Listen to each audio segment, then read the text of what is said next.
Yezu yumvise ko bishe Yohani Batista aja mu bwato yigira ahantu hiherereye mu gahinga kanyaganande. Abantu baba mu bisagara byegereye ako gahinga ngo bavyumve bamusangayo. Avuye mu bwato abona ishengero rinini cyane bimutera ikigongwe acakiza abarwayi bose.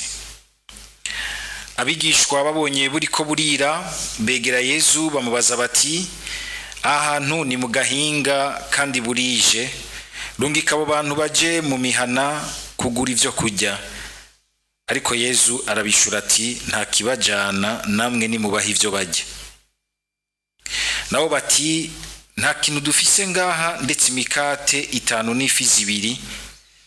Ababwira ati binzanire. Ahejeje kubwira ishengero ngo ryicare hasi, yakira ya mikate na za fi 2, arangamiye hejuru arabihezagira, hanyuma amanyagura imikate ahereza abigishwa biwe, nabo bahereza ishengero, bose barajya barahaga. Begeranije ivyo basigaje buzuza ibisimbo 12. Igitigiriro c'abantu bari bariye kuri iyo mikate cari 5,000 vy'abagabo, havuyemwo abagore n'abana. Dushimagize iyi nkuru nziza ya Kristo.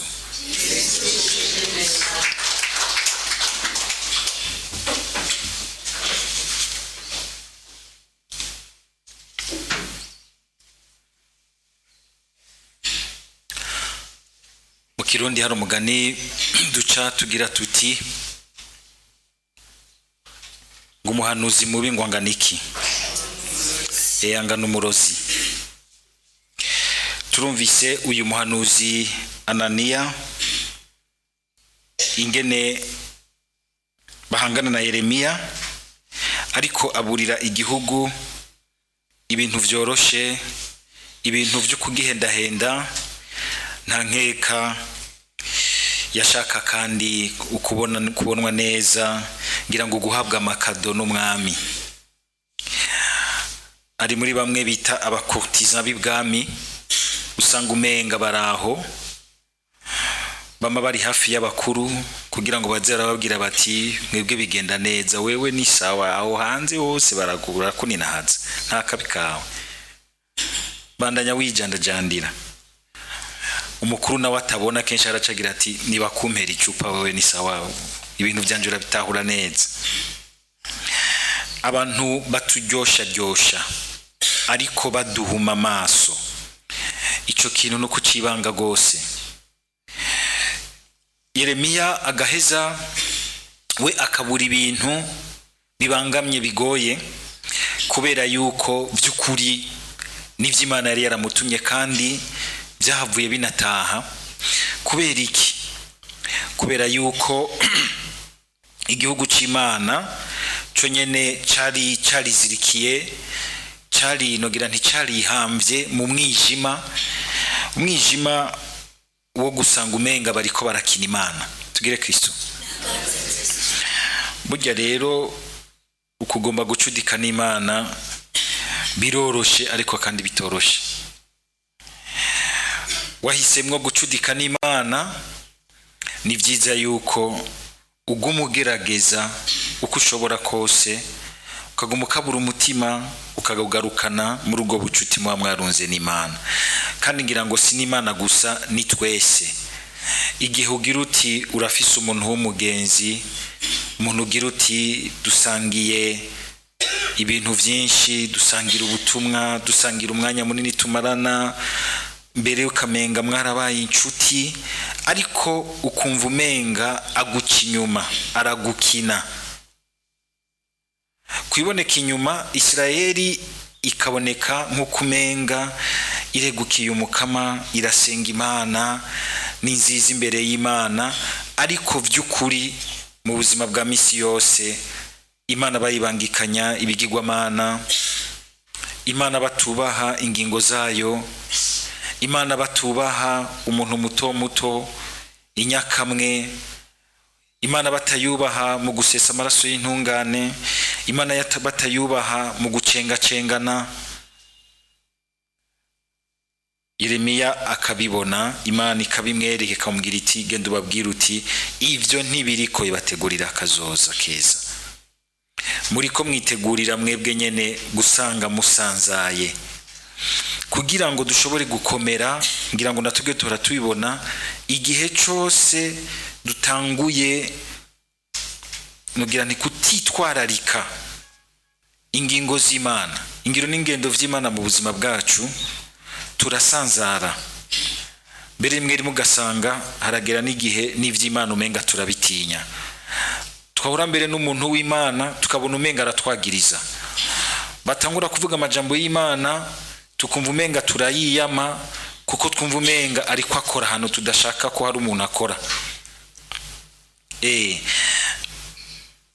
Yeremiya akabwira Ananiya ati okay, byari byiza yuko ivyo ubuye vy'amahoro tukumererwa neza, vyuko imbohe zatwawe zizogaruka, byari byiza yuko biranguka. Ati mugabo siko Imana yavuze, uri kuvuga ibintu bitwara umutima w'igihugu c'Imana kure y'Imana, bigatuma umutima w'igihugu uguma uri mu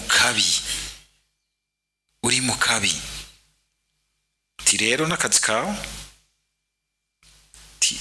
ko uriko witirira Imana ibitari vyo, ibizokurikira uzobibona. Kandi vy'ukuri mwumvise muri ubu buhanuzi nyene ingene Imana yamuburiye iti uyu mwaka nyene nko muri uko kwindwi guheze Ananiya yaciye apfa. Aha tuca twibuka na twebwe twese, umwe wese akaraba, hariho ibwirizwa rya kabiri rivuga ngo usonere izina ry'Imana, gutiza Imana ibinyoma by'ubuzima bwacu. Uyu munsi ngabishe na jewe ku izina ry'Umukama, abantu twese ushobora gusanga twitwaza ngo turerekwa, turabwigwa, eka mbere twese abantu ushobora gusanga umenga kubera yuko umenga ivy'Imana bigezweho, kubera yuko umenga mwibwirizwa shingiro twashizeho yuko twashize Imana imbere, mugabo ugasanga ivyo ubikoresha kugira ngo uhume amaso abandi, urenganisha ivy'iwawe. Ngabisha umuntu wese yo bakorera muri Radio Maria ugakina amanyanga, bagutuma ibi ugakora ibi, kandi ukerekana yuko wabigize ku izina ry'Umukama. Uwo kwihenda wewe agakora mu vy'umuvyeyi, impera n'imperuka biramuga. Utavyihanye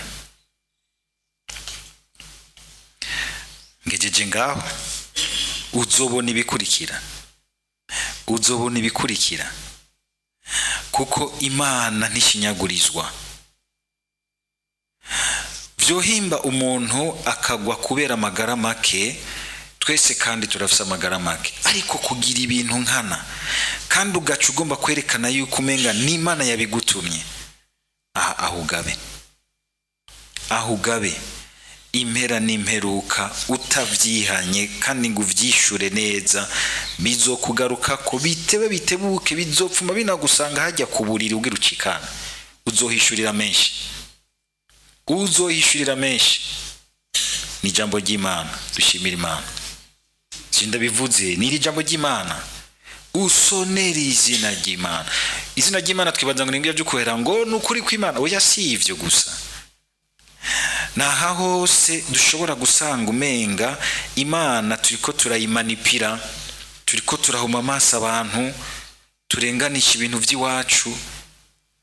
Mudusabire na twebwe duseruka imbere yanyu nk'abantu bihaye Imana, nk'abantu bavugira Imana, kuko igihe cyose twoba duhagaze muri ubwo buzima tugatoka nk'abihaye Imana ariko bitari mu mutima, tutitwararika kubikabura mu mutima wacu, na twebwe tuba turagogwa y'ikivumvu.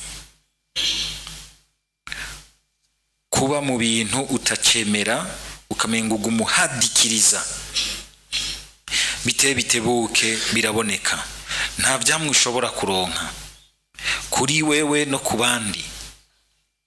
Gusabiranira kuko twese hari ahantu dutwaye izina ry'Imana ku ruhanga rwacu.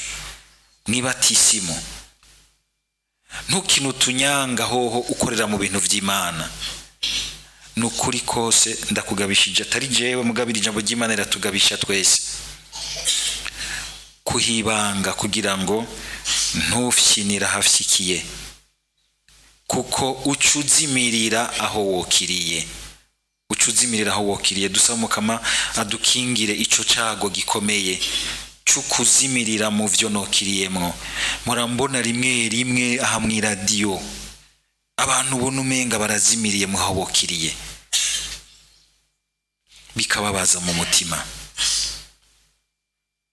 Umuntu akihamba mu kintu kibi nkana, kandi abona neza ko ariko arakora ikintu kibi, unamukoma ku myaka akwereka yuko vyose ni sawa, vyose ni good.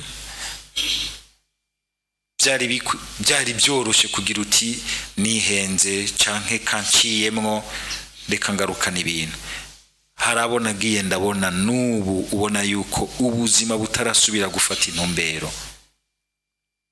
Ni témoignage ndababwiye kugira ngo twese dusabiranire, munsabire ndabasabire, cyane cyane twebwe tugira tuti dukorera mu vy'Imana. Dusamaye gato tugasanga turiko turatiza Imana ivyiyumviro, ishusho n'inyifato zitarizo, dusanga turiko twebwe nyene turizibirira, nta kazoza turiko turiyugururira. Tugire Kristo. Aya ntaho nagire nsozerere. Turakunze kumva abantu benshi mbere baryosha abantu uyu munsi bagomba kuduhuma amaso ngo nitubone neza iby'ubuzima bwacu bubamwo, ingene bugenda, ingene bimeze. Ukumva bagomba bagereka kakajambo ejo ni heza. Ejo heza handitswe mu kwihana kwawe mukuri uyu munsi. Ejo hawe heza handitswe mu kungene uri kuritwararika kuhategura uyu munsi. Ejo sahakoroka hava ku gicu gusa, nahaza hanywana nuno munsi, haza hafatanye nuno munsi, ingene uri kurahatunganya, ingene uri kurahapanga. Twoye kwihuma amaso, twoye kuguma mwitera bwoba gusa.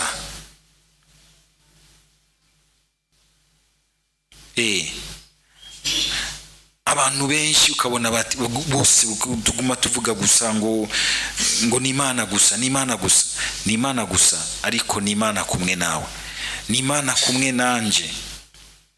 Hariho ibintu Imana yogombye gukora vyinshi, mugabo tutayemereye, tutingiye mu ntumbero yayo, ivyayo imigisha, ivyo yatwatuyeko, ivyo yaduhaye, ubutare n'ibiki vyose biradupfa kubusa tukavyikiranamwo,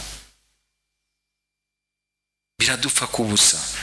Naco gituma natwe twokanguka, ntitwibikemwo amajambo y'uruhendo, imigisha n'imihezagiro y'uruhendo, ibintu vy'amapromese y'uruhendo, ahubwo tugaca bugufi, tukemera gukanguka, tukemera gusubira kuringaniza ubuzima gushasha, tukemera guhinduka. Ngira ngo murazi ko iryo jambo Radio Maria yarigize ijambo ngendegwa ko ry'ubuzima bwayo n'ibiyago vyayo vyose. Inkuru nziza ivyara guhinduka kw'abantu, atari guhinduka gusa tuva mu vyaha, mugabona kwa guhinduka nk'inguvu tuguma tuvoma mu kuguma twihana, tukihanura, tukaguma turondera kuraba ibintu gushasha no kubiteza imbere, kugira ngo ivyo dufise uyu munsi ntibisaze. Kazoza kacu keza kari mu kungene turiko turipanga neza muri kubu. Amen.